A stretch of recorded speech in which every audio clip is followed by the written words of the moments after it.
League نون کے رہنما اور وزیر دفاع خواجہ آصف نے واضح طور پر کہہ دیا کہ وہ پی ٹی آئی سے مذاکرات کے حق میں نہیں اور نہ ہی وہ کسی ایسی ٹیم کا حصہ ہیں جو محمود خان اچکزئی کے ساتھ مذاکرات کر رہی ہے۔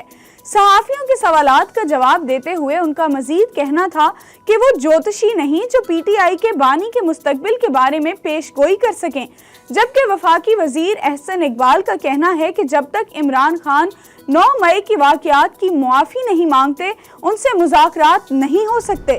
پی ٹی آئی نے ناقص پالیسیوں سے عوام کو مہنگی بجلی اور مہنگائی کے دلدل میں دھکیل دیا۔ مسلم لیگ نون ہی عوام کو بجلی کے بھاری بلوں سے نجات دلائے گی۔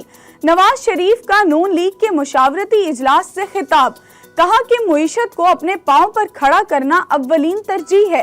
گھریلو صارفین کو ریلیف دے چکے ہیں، اب صنعتی صارفین کے لیے ذرائع تلاش کر رہے ہیں۔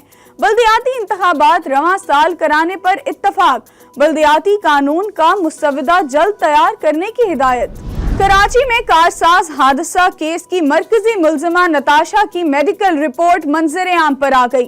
رپورٹ کے مطابق حادثے کے وقت نتاشا آئس کے نشے میں تھی، جبکہ میڈیکل رپورٹ کی بنا پر دوسرا مقدمہ بھی درج کر لیا گیا ہے۔ عدالت نے تفتیشی افسر کو ملزمہ سے جیل میں تفتیش کی اجازت بھی دے دی۔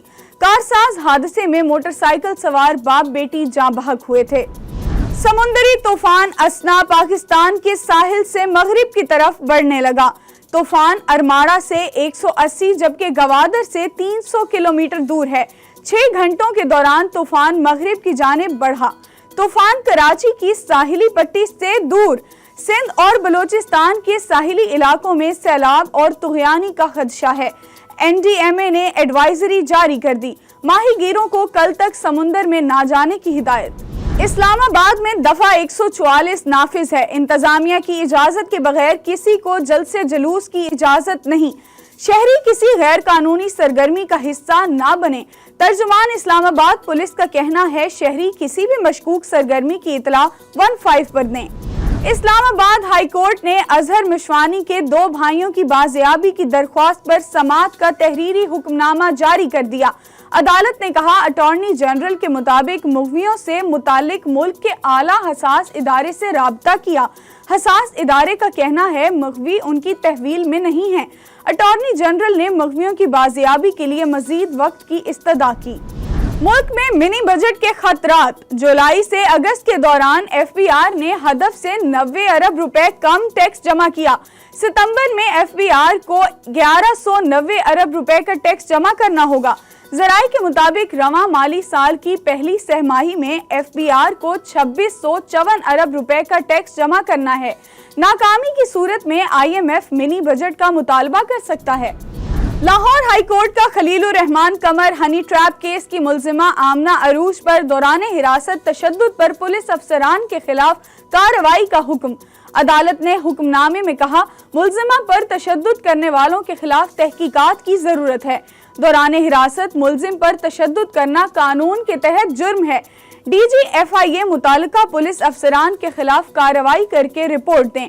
آمنہ عروج کی میڈیکل رپورٹ میں جسمانی ریمانڈ کے دوران تشدد پایا گیا۔ راولپنڈی میں دوسرے ٹیسٹ کا دوسرا روز، پاکستان کی بیٹنگ لائن ایک بار پھر بڑا سکور بنانے میں ناکام، پوری ٹیم 274 رنز بنا کر آؤٹ ہو گئی۔ سائم ایوب 58، کپتان شان مسعود 57 رنز بنا کر آؤٹ ہوئے۔ شان اور سائم کے درمیان دوسری وکٹ پر 107 رنز کی شراکت بنی۔ بابر اعظم 31، سعود شکیل 16، عبداللہ شفیق بغیر کوئی رن بنائے آؤٹ ہوئے۔ سلمان علی آغا نے 58 رنز کی اننگز کھیلی۔ اور دلوں پر راج کرنے والی شہزادی ڈیانا کو بچھڑے 27 برس بیت گئے، ان کی یادیں آج بھی ان کے مداحوں کے ذہن میں نقش۔ لیڈی ڈیانا نے فلاحی کاموں کی طرف بھی بھرپور توجہ دی، اس سلسلے میں وہ پاکستان بھی آئیں۔